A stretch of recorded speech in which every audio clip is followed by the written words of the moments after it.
You're listening to JTE Movie News. There are a lot of sources for movie news out there, so why not get yours from a guy in a basement? And now, here are your hosts, Andres Ace Cabrera and every man's hero, JTE.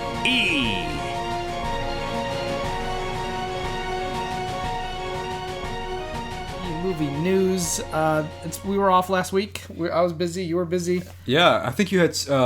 What'd you have? Surgery, right, or something like that? Yeah, I had a root canal. Ooh, Sucks. Ugh. It looked like it sucked, man. It did. I woke up and I had like a swollen jaw, and I was like, But it's all good. You know, thankfully I had insurance and all that crap. But yeah. I still could have done that night probably, but I was like medicated, and who knows what kind of stuff would have been spilt out on this show. But you were busy anyway. I was busy anyway. So what were you doing? I was helping my buddy out with an event that we had going on. So, but sound like a porno. That's what I've been. Okay, all right. We'll assume it wasn't. No, it wasn't. Cool, man.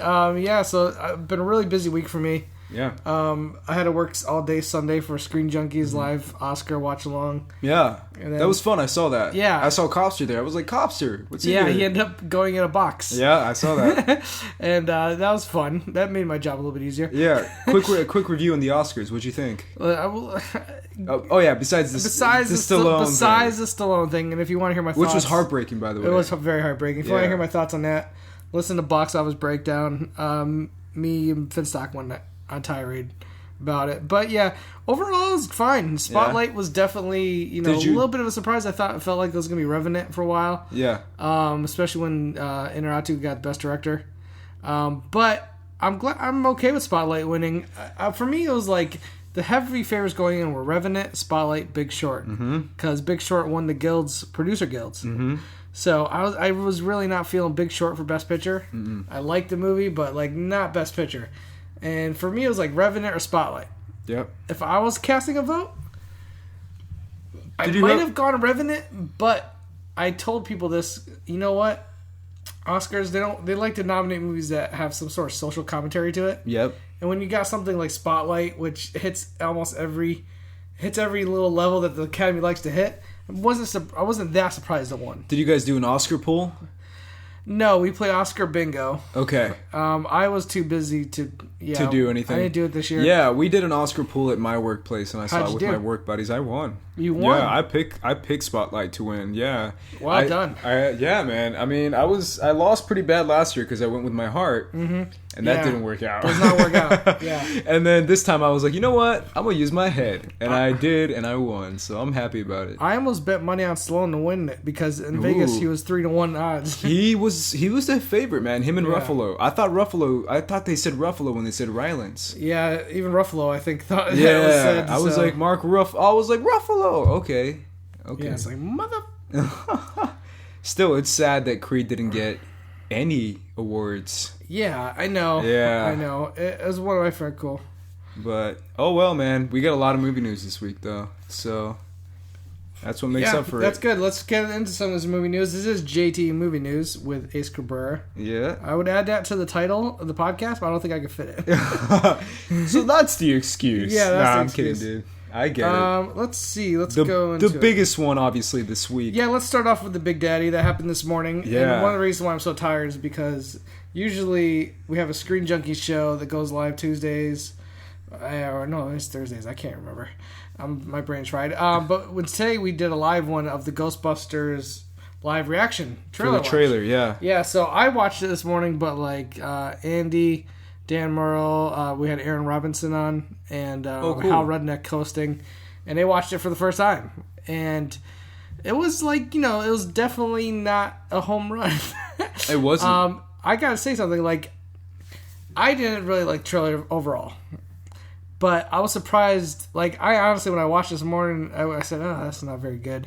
But I didn't expect the type of level of hate that it's getting. The reaction it's getting, the internet exploded, man. YouTube, Twitter blew up. Have you seen the YouTube? The YouTube, yeah. The like to dislikes, dislike? I've never seen even the bad movies don't get that bad of a...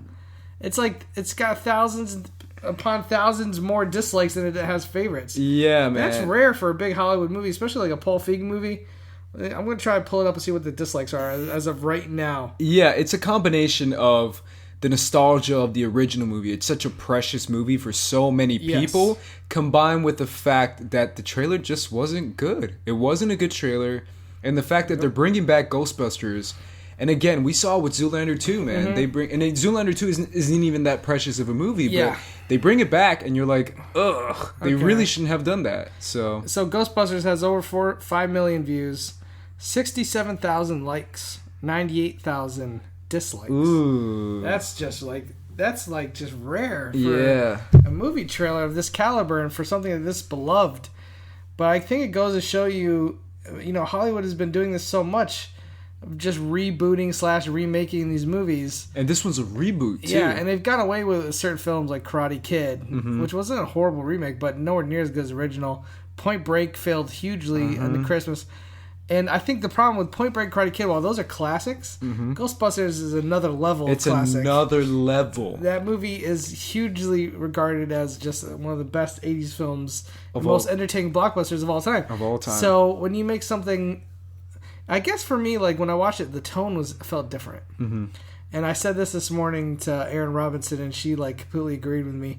I was like, it felt more like the Ghostbusters cartoon than it did the Ghostbusters movie. I don't know if you remember the Ghostbusters cartoon. I vaguely remember. Slimer was that character. It was very over the top kind of. I do remember it's a cartoon, Saturday morning cartoon. Yep.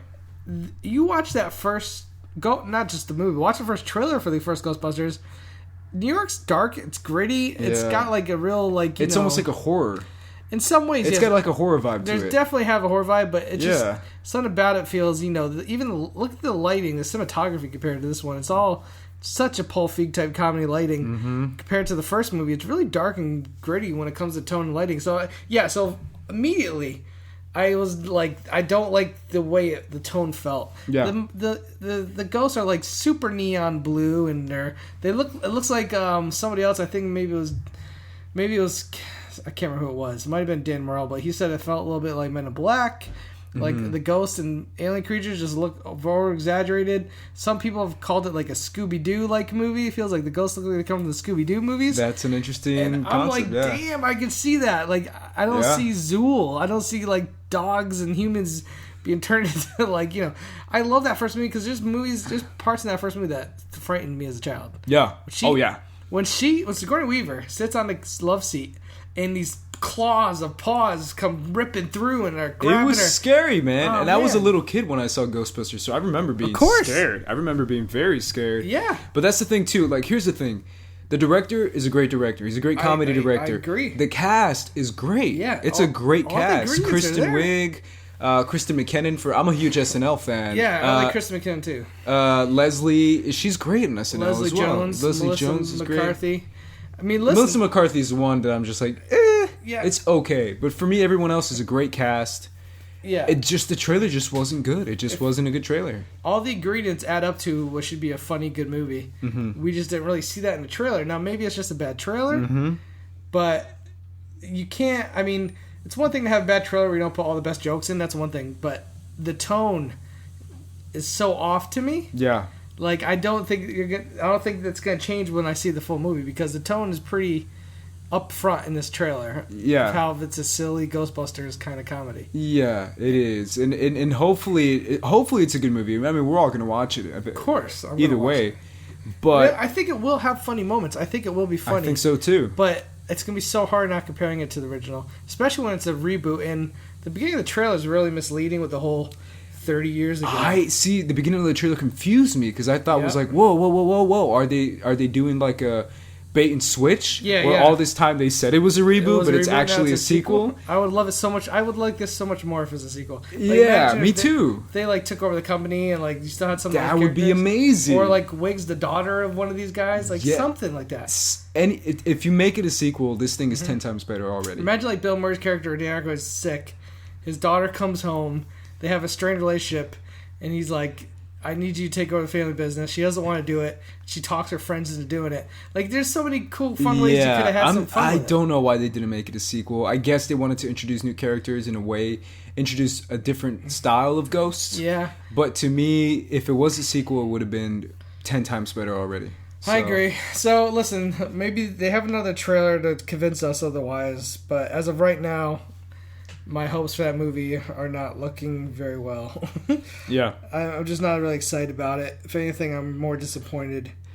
But who knows? Who knows, man? It could end up being a good movie. The trailer just did not deliver in any sense. That is not the Ghostbusters I grew It up wasn't. with. It wasn't like the worst trailer I've ever seen. No. But it wasn't good. So it was disappointing in that sense. Seeing the material you have, you want it to be the best. How long have we waited for a new Ghostbusters? Yeah. A long time. Yeah, give me something for me I can get excited about. Yep, I agree, man. All right, so we'll go on to that because there's not much else to really say. Yeah, and we can go on forever about that. Suicide Squad 2 is already apparently in development. Apparently, they're liking what they're seeing from the dailies. They like what they're seeing. And the movie could go into production as early as end of this year or beginning of next year. Yeah. Which is a quick turnaround. The movie hasn't even come out. It's super quick turnaround. And who broke this? Do you know who broke this? Almost every news website. Okay. Because to me, I was just like, really? No. I heard it on Collider today. And to me, this shows that obviously they're going to have confidence in this movie. But we went on that huge after the trailer. We went on that huge rant about how awesome it was. It blew everyone's mind. And I'm still riding that hype train, man. This movie has me so hyped that now that they announced Suicide Squad 2, I'm excited, man. Because to me, I'm still hoping. And it's probably going to happen anyways, because the movie is called Suicide Squad, and it's based on that comic. I'm still hoping it's a new squad. Almost like an entirely new squad. There's no way. Not entirely new, but I still want to see a lot of people get killed. Listen, and get eliminated. Margot Robbie's going to blow up as... Margot Robbie's not going anywhere. She's not going anywhere. Well, you're not getting rid of Will Smith. Not getting rid of Will Smith. But maybe Jack Courtney's gone. Maybe the other characters are gone. Joker. El Diablo is probably going to be probably gone. What's his name? Killer Croc might be dead. We don't know. We don't know who's gonna die. So you're saying maybe the smaller, more characters. Yeah. The only ones who are staying for sure are Will Smith, Margot Robbie, and Jared Leto as a Joker. Yeah. Those are the only three that for sure are not getting killed. Yeah, man. Everyone else, I can see them getting killed. But for me, it's exciting because I'm excited for this. I like David Ayer. I like what he's done. And I box office breakdown when I covered for you, and we talked about rated R movies. I said this would have been the perfect rated R superhero besides Deadpool. Yeah, this would have been the one because all the material is there. You have a director who's only done rated R movies. Yeah, this would have been the perfect opportunity to do it. And then maybe they have a cut for it, but I think they will have a cut for maybe unrated version. But I think they've always went in knowing they're shooting a PG-13 movie. So I doubt we'll get anything anywhere near close level as Deadpool. Yeah, I agree. But this is good news, man. I don't think it's... Yeah, I think it's obvious. It's obvious news because they're obviously going to do it. They're building that DC cinematic universe. But it's good news because at least it shows some sort of confidence. Listen, man, we got Batman v Superman less than... I just tweeted in Facebook that I just got my hands on an early pass. Which I'm still upset at you about. I'm super jealous about that. Do you remember you could have been going to this? I could have been going to this. I do remember this, yes. So guys, last April I went to the IMAX screening of Batman v Superman. They promised you if you go to this trailer screening, you'll be able to see the movie a week before it comes out. And I was like, this is amazing. So I go in there and they hand us these cards and they're saying, write your email on the back of it. And you'll email you your ticket to the screening, and I'm like, oh, JTAP. But I somehow got my hand. It said you could also have. They gave me two. Basically, I lied to the guy handing out the car. Said my friend's in the bathroom, yada yada. And I'm like, all right, whose name do I write down? Whose name do I write down? Yeah. And I'm like, okay. I was like, Ace loves DC. He's a big DC guy. Yeah. So I mean, you're comic guy. I started texting you, and I think I emailed you. I don't remember at the time, but you didn't respond, and I literally had a 5-minute window. Whereas I had to leave the theater and hand out my card. Yeah. And I think I called and texted, but you were just, at the moment, I don't know, you were busy. You were probably at work. I was probably at work, yeah, man. So I said, okay. And I think I wrote Mark Riley's. Okay. I actually wrote his down. I actually got to ask him if he got his, because if I got mine, he should have gotten his. Yeah. So I have to hit him up. But yeah, so sorry, man. I'm heartbroken, man. Yeah. It's one of those things where I'm terrible at, first of all, at answering text. Second of all, when I'm at work, I'm super like busy, and then I'm not taking many texts or trying not to answer anything. So it sucks, man. That would have been cool, but I'm watching it with my brother. He's actually coming to town to LA just to watch it with me. So you're saying if I could get you a ticket for that Monday, you don't want to go? No, I'll go twice. I'll be like, I'll watch it with you after I already saw it. I already got, in case I didn't get this pass, I already bought tickets for Thursday night that comes out. Yeah, I saw that you bought it, and I was like, why is he buying that if he got this screening? It was just in case I didn't get it. Okay. And I'm hoping that I like it enough I'll want to see it again 4 days later. True. Why not? True, man. True. And you got it at Burbank, too, which is right next to our new studio. That's right. By the way, the Schmoes are coming back next week. Yeah, I announced that on Schmoes Know My Last Movie Things. But yeah, we'll be back next Thursday, less than a week away. Yeah, man. It's exciting. Tonight. It's exciting, man. Yeah, it is. It's fun to be back. I'm looking forward to being back with the guys and just kind of kicking it again. Yeah. So like you're saying, Suicide Squad, Batman v Superman's coming up. I'm super excited, but I think I'm going to do is that Monday night, I will quickly record my spoiler-free thoughts on the film. Okay. Like a mini review almost. Yeah. And release it that night. So guys, the Monday, the week that Batman v Superman comes out, I will have a little JT movie news. I think I'll call it movie news. Okay. Because movie things. I don't know. It'll be under my podcast channel. All under one JT channel. movie thoughts? Movie thoughts, yeah. There you go. I'll give you my first impressions. I don't know when the critic screenings are yet. A lot of times. Yeah. Go ahead. 9 out of 10 times, the critic screenings are like Tuesday nights. Yeah. So, or maybe it might be that Monday night also. More than the critic screenings, I'm curious about the embargoes. That's what I have to ask them. But this is not a critic screening. This is a fan screening. True.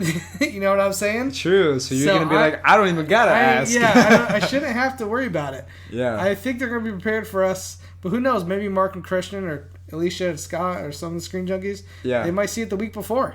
Okay, you're a box office guy. Yeah. Well, let's just do it when it comes before it comes out. Oh yeah, that's a lot of people. What are you thinking? What are you thinking about opening weekend? A lot of people are debating that right now. What are you thinking opening weekend right now? It was tracking at 120 to 140, which is to me is so low. I don't know. That is so low. You gotta look at Man of Steel numbers. That it opened that great. Man of Steel made it 112 million opening weekend. I remember that because I was but Deadpool just made 135. This is Batman and Superman, the two biggest superheroes of all time. Here's the difference. I think Deadpool was something new. True. And I think that whole comedy / comic book genre having that radar thing made it more interesting to more people. But this is Batman versus Superman. I know. I don't know. I'm guessing I think it'll open in around 160 mil. Okay. I'm going high, man. I'm going 185. 185. Okay. Yeah, 185. I can see it. I think if word of mouth is... Don't forget the running time is 2.5 hours. That's true. So it might hurt it. True, it might hurt it, but I think it's going to hurt it as in not going over 200 million, but I don't think it'll hurt it going below 160 million. Interesting. So I think for sure guaranteed over 160. Interesting. But that's me. We will see. Do you want me to text you after I see it? Yeah. And be like, oh yeah, please. It was garbage. It was great. It was amazing. Yes, please text me. Okay. Yes. All right, so my screening's at 10 p.m. Monday night, so I won't get out till 12:30. I don't care. I want to get that text. All right, a couple other quick stories. This is going to be a little bit shorter episode because I'm exhausted, but I got a couple stories I definitely want to talk about. So Stephen King's The Dark Tower series has finally been announced with Idris Elba and Matthew McConaughey starring. Now, Dark Tower has been talked about for the last 2 years, getting off the ground. At one point, I think it was even rumored it was going to be HBO miniseries, that they were going to split the movies. They were going to do something groundbreaking where they're going to release a movie and then release a few episodes on HBO and then release another movie. Almost like if Game of Thrones ended each season with a movie. Which would be kind of cool. It would be kind of amazing. But apparently now they're just doing the first book, which is called The Gunslinger, I believe. And McConaughey's playing the villain. Idris Elba's playing the main character. He has a nickname. I can't remember it. I'm going to be honest with you. I know nothing about this series. All I've heard is that it's amazing. And that it's been it's just... The reason they had to split the HBO, that was actually a discussion. They're really long books and very epic in scale. And so, obviously, something's going to be lost in translation to this big screen, but... I've heard so much great things about this that I'm like really excited for something like this to come about. I think Ron Howard was attached at one point, but now he's no longer doing it. Yeah, this is. I second everything you just said, man. I've never read it before, but I've heard so many amazing things about it. And the thing that makes it great is the cast. That cast, just with those two names, Idris Elba and Matthew McConaughey, automatically makes it on my radar as an anticipated movie. McConaughey is a villain. We haven't seen him as too villain out before. I think he would kill that performance as a villain. Yes, that would be amazing, man. We know he could play a badass. I love Reign of Fire. Do you ever see the Dragon movie with Christian Bale? You've told me about it, but no, I haven't seen it. What a badass McConaughey plays in that movie. Yeah. Like, remember those? There used to be a Facebook, like, if you could only choose 5 people to go with you to the, like, apocalypse. The apocalypse? Yeah. I would choose Matthew McConaughey's character from Reign of Fire. Because he was just badass at every level. Yeah, it was amazing. This movie's exciting, man, because again, we've heard of so much about Dark Tower and how an amazing work it is. I'm excited for it, man. No matter what, I think it's going to be a great movie. That's just me, though. With the cast, with the material that it's based on. I would just love to see another great fantasy film in the vein of, like, the Lord of the Rings, the original trilogy, something like that. I feel like this could be like a new Lord of the Rings type trilogy. That'd be cool, man. For, cinemas. Yeah. And fantasy films are tough, man, because besides Lord of the Rings, a lot of the other ones that people try to make have just been bad. Fantasy films are tough, and I love fantasy. The fantasy genre for me is always been one of my favorites. So I'm excited for this, man. This is going to be interesting stuff for sure. I'm with you, man. And again, I have to say, Idris Elba, one of my favorite actors right now. He's in my top 2. Him and Michael Fassbender are my 2 favorite actors right now. And I still think Idris Elba was snubbed at this year's Oscars. For sure. For Beast of No Nation. He was phenomenal in that. I'm one of the few people who was... if I was like an Oscar voter, I might have put down Fassbender over Leo. Because I thought he destroyed in Steve Jobs. Yeah, but Leo was lead. So was Steve Jobs. No, I'm saying Fassbender was lead. Idris Elba would have been... No, I'm talking about Fassbender. Oh, Fassbender. I'm saying Fassbender for Steve Jobs. I thought you were talking about Idris Elba. If Idris Elba played Steve Jobs, that would be a nice... Dude, let's be honest. One of the few... I also say that too. Leo, this is my thing about Leo. Leo won the Oscar for his Lifetime Achievement. Yeah. He didn't win the Oscar for his performance, which was a great performance, but it was really good. It was a physical performance. It was very much reactionary of, oh, this hurts, oh, this sucks. He had like the one clip they showed for his Oscar thing was the only clip he was talking in. I'm like, that's 2 of his lines right there, and that's it. That's a good point. But still, like we said, we're glad to see Leo win. Oh, of course, Leo. I would have given it to him. For Wolf of Wall Street is probably the one I would have given it to him for. But it's all good. Yeah. Here's a real interesting one. Joseph Gordon-Levitt has just signed a deal with Amazon to make a feature film about the rise of the KKK, and the government created a special task force to take out the KKK.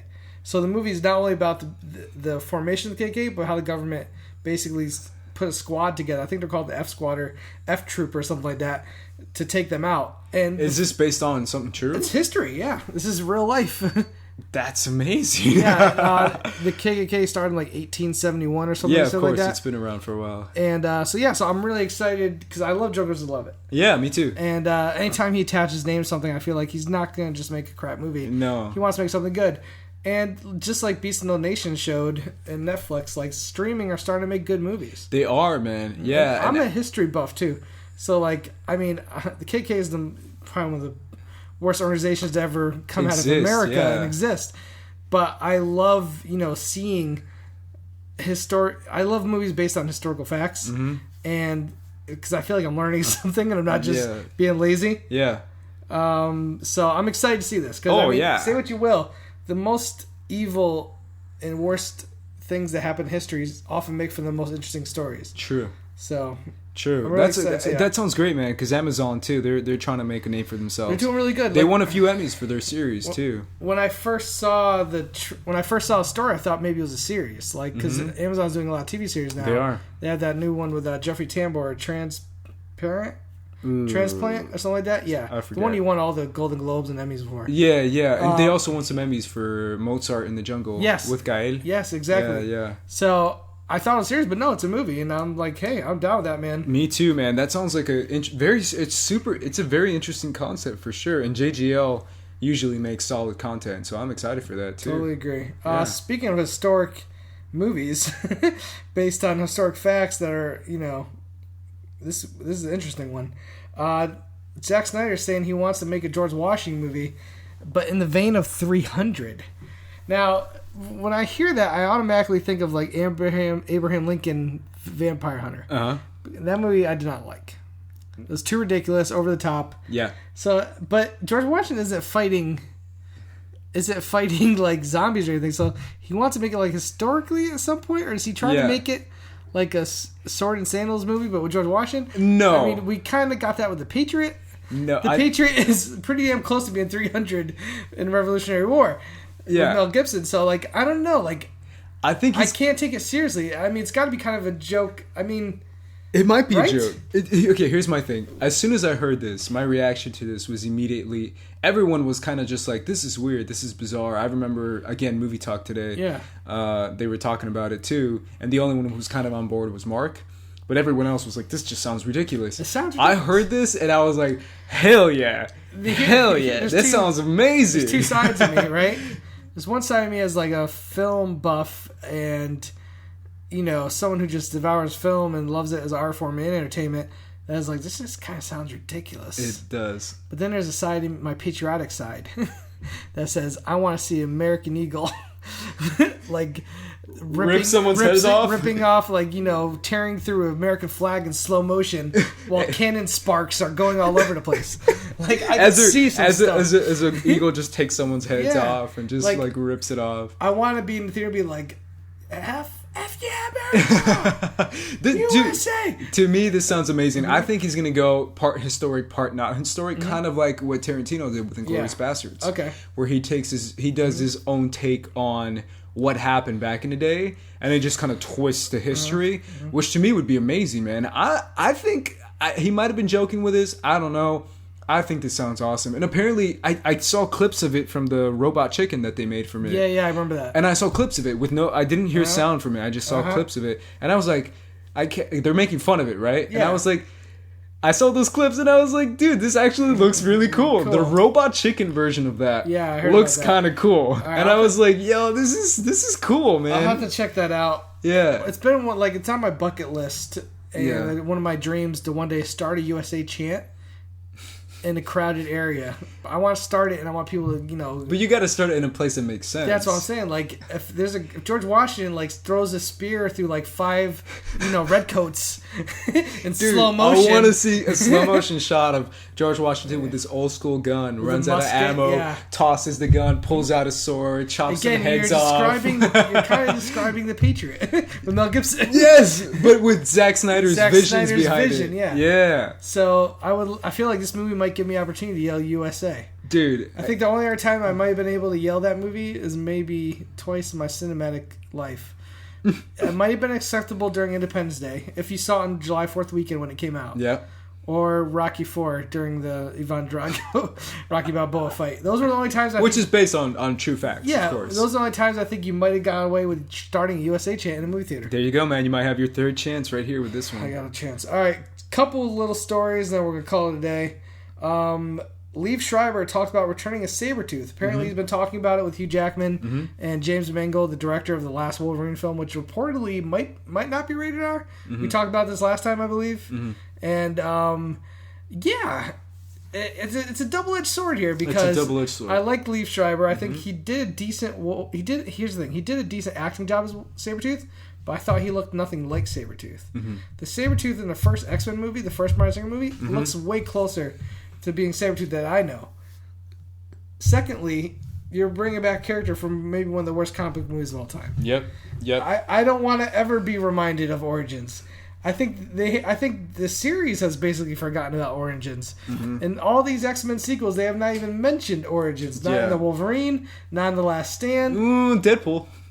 Well, they didn't mention it. But of course, because he's breaking the fourth wall. Yeah. But, so, I'm kind of split on it, man. Yeah, me too. The first time I heard this, I thought to myself, That's great. I could definitely see Liev Schreiber return as Sabretooth in a good Wolverine movie. Okay. And then as I heard other arguments, I thought, okay, it reminds people of Origins. Mm-hmm. It brings back the storyline of them being brothers. It almost confirms Origins to be... I don't know. My thing is like... it almost gives Origins legitimacy. Legitimacy I don't want in the that. future of X-Men films. I don't want it to be seen. I want it to be a forgotten stepchild. Here's my thing. If they bring it back in a way that they would bring back J.K. Simmons for J. Jonah Jameson, where he is J. Jonah Jameson, but he's in this new world now. I don't even want that. I want that so bad. Are you kidding me? That would be amazing. You can't do that. You can't. Why not? It's the same problem I have with Ghostbusters.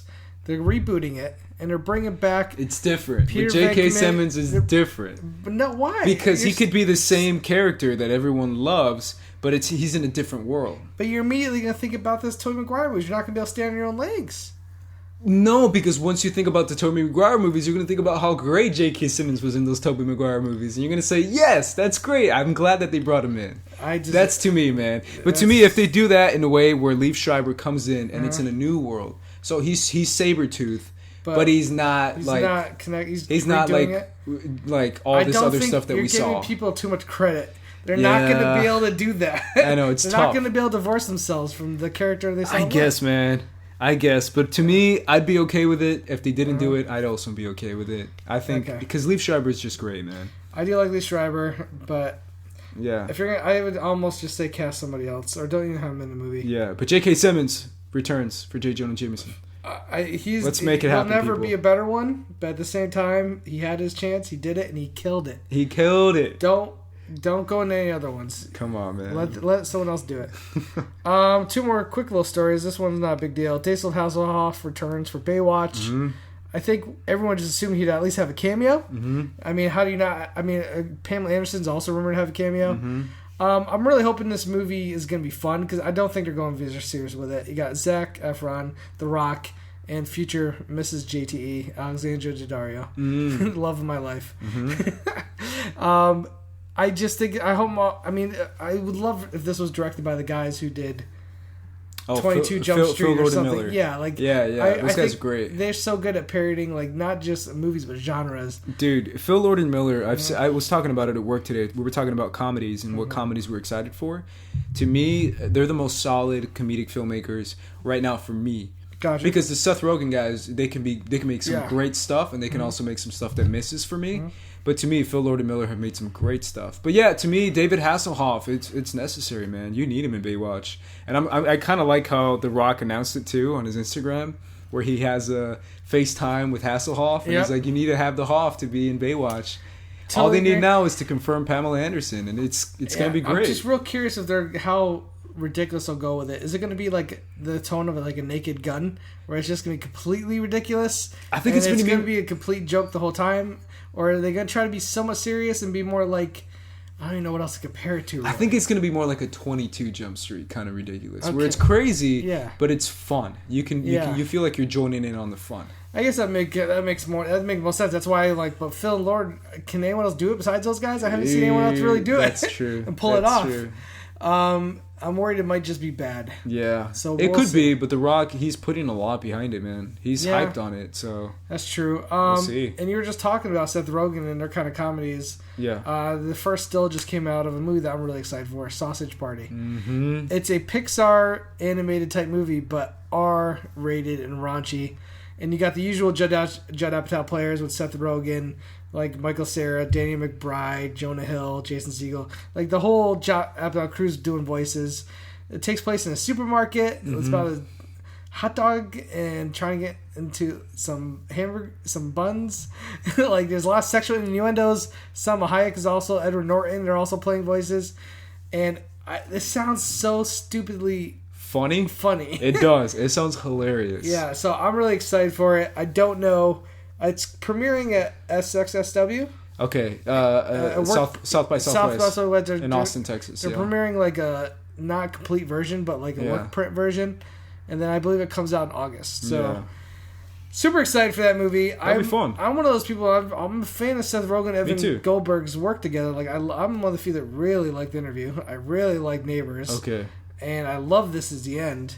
Mm-hmm. And The one they did last Christmas wasn't my favorite, but it still was a very entertaining movie. Yeah. The Night Before. Did you see that? I didn't see it. No, Okay. I heard Michael Shannon was great. Though. Yeah, he's the best thing about the movie. Yeah. But those guys, like, not everyone I think loves their movies and their sense of humor. To me, it's hit and miss. Okay, see, I seem to really like it. The only miss for me is The Night Before. Okay. All the other ones I consider hits. Okay.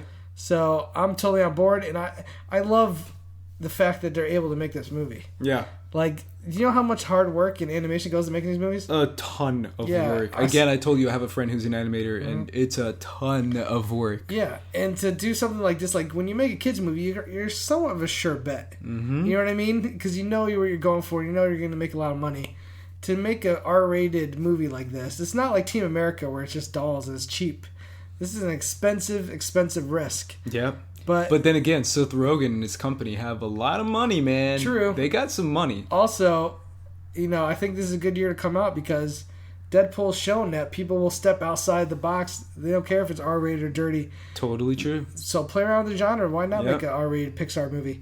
I think it's going to be amazing. I think it's going to be hilarious. Yeah, so can't we'll wait. see. That's it, man. It's the last story, unless there's anything else you wanted to cover. There's one big story that you're missing, man. Am I missing? A huge maybe story. It's not that huge to me. It's going to be huge, man. Okay. Marvel officially confirmed Agents of S.H.I.E.L.D. for Season 4. I thought you were going to say something else. Yeah, come on, man. Yeah, I tweeted that earlier. Yeah, I know. I originally was going to write boo. And then I was like, wait, if I add an R-A-N-G, it'll be boring. So it looks like I'm saying boring, but I'm really saying boo, boring. Yep. I'm excited for it, man. To me, again, I'm not excited. Is the first half of Season 1 unwatchable? Yes. Does it get better and better and better and better? I came back in when the Captain America Winter Soldier. I'm telling you, the last storyline? half of this season, of Season 3, has been probably my favorite superhero TV show, and that's saying a lot considering there's Flash and Arrow and a lot of other show. Well, besides Netflix, network besides TV. Daredevil. Guess what? Besides Daredevil and Jessica Jones, Guess what? which is great. I'm not the biggest fan of Flash. I'm the biggest fan of Arrow, and I'm not the biggest fan I watch of all S.H.I.E.L.D. of them. You know why? Because when I watch them, I feel the network television vibe that they get. No, it's different. It's fun. Flash feels corny to me. It's fun. It's a different tone. Agents of S.H.I.E.L.D. is fun. It has that CW feel, though. It's CW, but CW can make some great stuff, man. for Arrow CW made and Flash. Smallville. CW made one of the best shows, in my opinion, Supernatural. Nope, and never seen it. it's a great show, man. Yeah. And that's my thing, too. Like, I'm excited for it because, to me, it's progressing as a show. And that, to me, is great in itself because they know they're correcting their mistakes and getting better. And announcing for Season 4 is exciting, man, because to me, it's endless. It's so much stuff you can do with it. You're not the only one who's saying that S.H.I.E.L.D.'s got better, but yeah. I needed to see something in those first season. Yeah, that would at least. It's hard. It's hard to get through. It's very hard to get through. There's nothing that even. It's like 15 episodes of like bad. Yeah, and it's like that's a lot of episodes. And in order to watch Season 2, 3, and 4, or whatever, I'd have to watch this first season, wouldn't I? I think you've seen enough, man. I think you know enough of the story. So I just jump into Season 2? Yeah. Or if you want to see the last half of Season 1. I saw the last half of Season 1 with the whole Winter Soldier thing. Yeah. Even Bill Paxton couldn't have saved that show for me. Hey, man. And I love Bill Paxton. Was a lot of fun. Season 2 was great. And they had a great episode directed by the guy who did the Power Rangers, Joseph Kahn. Oh, Joseph Kahn, yeah. Which was a great episode. Yeah. I'm telling you, man, give it a chance. There's great action scenes, great characters. It's a fun show. The day Captain America or Iron Man pops up for 1 minute which or two, will never happen. Then I'll give it some weight. I just didn't like any of the characters, and the two scientists, I didn't like them. Oh, Fitz and Simmons? They got a lot better. Did not like Sky. Sky gets amazing. I didn't like the other soldier guy who's like good, then he turns bad. Oh, he is, in my opinion, one of the best Marvel villains we've seen in live action. He's that good. He got that good. TV? In Season 2, he got that good. Yeah. He's great. Grant is one of my favorite characters. Well, maybe one day when there's absolutely nothing else I need to watch on, I'll give it a shot, but It's fun. It's a fun show. It's not Daredevil. It's not Jessica Jones. It's just fun. Every person I know that watches it is like, you don't need to watch it. If you didn't dig the first season, they all say it gets. You know what's funny, man? It gets better. It gets a lot better. But it doesn't get better enough for you. Like, you're gonna love it. True. I Maybe you won't love it, but you know what? You love it? At least I'm trying to convince you to love it. Here's the thing. I love a good TV series. I think the bar has been set so high for me. Like, if the show's just good, I need it to be great to spend that much time. Okay. That's why True Detective, Fargo, Season 1, Game of Thrones, Daredevil. Yeah. I was a little I like Jessica Jones, but I was a little disappointed with Jessica it towards Jones the was end. awesome. But yeah, there's so many great shows that if the show's not great, I don't want to give it my. I don't want to invest that much time. Because TV shows invest. It's a lot of time. It is a lot of time, and I watch a ton of shows. I just started watching Hulu's new show with James Franco. 11/22. Yeah, I'm something. really right? digging it. Yeah, I'm gonna start watching that. The thing I like about it, I know it's only gonna be 8 episodes and it's done. I'm loving these like 1 season deal. Like, the People vs. OJ, loving it. Wow. Because I know it's a great show, it's entertaining, and it'll be done by the end of the season. I don't have to worry about 3 more seasons of them either ruining it or dragging it through the ground. Yeah. We'll see, man. I mean, I watch a lot of TV, and Agents of S.H.I.E.L.D. is always one that I never skip, so there you go. You're not the only one, man. But I'll tell you what, I will tear through Daredevil Season 2. Oh, definitely, man. Can't wait for that. All right, guys, that's going to be it for this week. We'll be back next week as usual. Now, listen. I work movie fights every Thursday. I work all day at Screen Junkies. Then me and Ken have to run over to Schmo's No Show, which is starting next Thursday, March 10th. So I don't know if we're going to do this Thursdays anymore, only because after that long day and Schmo's No, it's going to be kind of hectic. Yeah, it's going to be kind of hectic, and we're probably going to hang out afterwards, too, till late at night, like we usually do. Yeah, it's going to be late like Thursday nights, we always hang out late. Yeah, the show doesn't end until 9. The new hours are 7 to 9 Pacific time. Yeah. So we probably won't get home till 11. Probably, or later. So we will still do the show, but we're talking about time slots. It's weird because maybe I'll move movie things till end of the week, and we'll do one at the beginning of the week. That's a possibility. Okay. We'll figure it out. We'll figure it out. But we're still gonna bring you stuff. And another reason why I started this show is because I want to be able to just if a huge story breaks, I want to be able to just jump on this microphone and talk about it. And Ace is happy to do it with me. Yep. So like if say a Monday morning and they drop like they just cast a new Green Lantern or something. Okay. I want to be able to just pull you in here and be like, let's record a quick thoughts on it. Let's do it. Like I said, Batman v Superman, I'm seeing it in a little over 2 weeks. I'm going to record and throw it up on JT Movie News or Things. So more content will keep coming. JT Movie Things will always be there. I got some great guests lined up. Last week was Finstock, and I think the week before that was it Dan Morrow? No, it's Copster. Yeah. And I'll have you on again, Ace, even though you're here every week for movie news. Tell them where they can find you. Yeah, you can find me on Twitter and Instagram at Squad Leader Ace. Go watch Attack on Titan. Attack on Titan. At Schmoes JTE on Twitter. Do me a favor, guys. Write some reviews on iTunes. It helps. Likes and I don't know. Can you like on iTunes? You could rate it. You could find. Here's all I need you. Just hit 5 stars or 4 stars, 3 stars, whatever you hell think I deserve. But write a comment. It helps my show a lot. Just you don't even have to write a lot. Just write word. Peace out. I don't care. Just something nice and that's not bad. If you want to write something bad, hell, go write something bad. I'll take criticism. And then Screen Junkies. I'm all over the place. Movie fights. And Schmoes No Phase 6 starting next week. We will see you guys there. Let's do it. Keep watching those news headlines. Yeah, that works.